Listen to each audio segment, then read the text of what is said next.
Thank you, Mr. President and members of the Senate. This week, I filed my first piece of legislation since returning to the General Assembly. Senate Bill 50 proposes to repeal Georgia's campus carry law. I wish I didn't have to file this bill because I know that people are kind of sick and tired of us discussing guns so much at the Capitol, and there's so many other issues that are important to solve. But what I discovered during my campaign is that this law is wildly unpopular.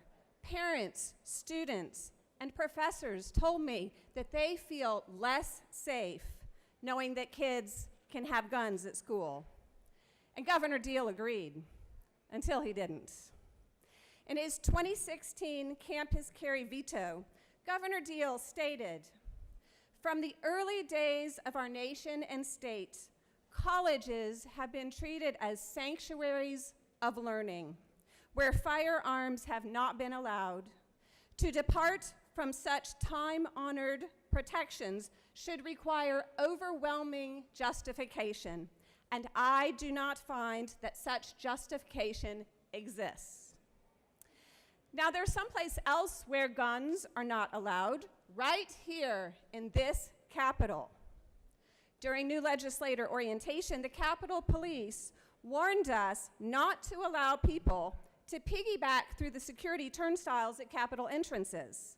The officer said, even if the person wanting to piggyback behind you is a lobbyist that you know very well, you should not let him piggyback behind you because you never know when a lobbyist is going to have a bad day, and you don't want that lobbyist to have a gun in the Capitol.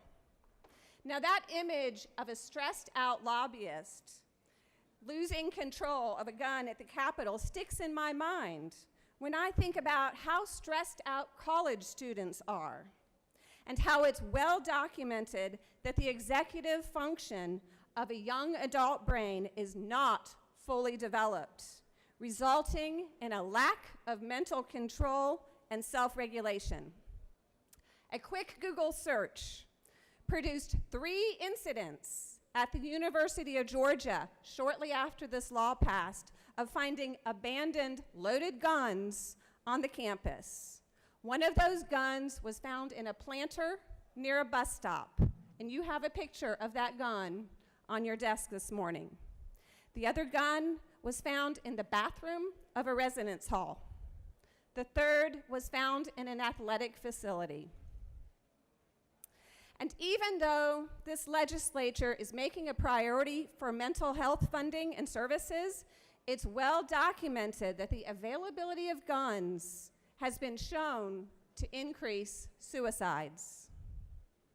And for all of you who called the governor's office in opposition, I'm sorry that you weren't heard. There were 100 times more calls from people opposed to this law than there were in support of this law. And to those students, moms and dads, professors and administrators, and law enforcement officers who all provided public comment about why this law was a bad idea, I hear you. Campus carry should never have passed. There is such a thing as a middle ground, and that's exactly what the repeal of campus carry is. The removal of a law that doesn't promote freedom and only opens our campuses up to potential terrible tragedy. So let's work together and find a rational, reasonable solution to keeping everyone safe. Campus carry isn't it. Thank you, Mr. President. I yield the well.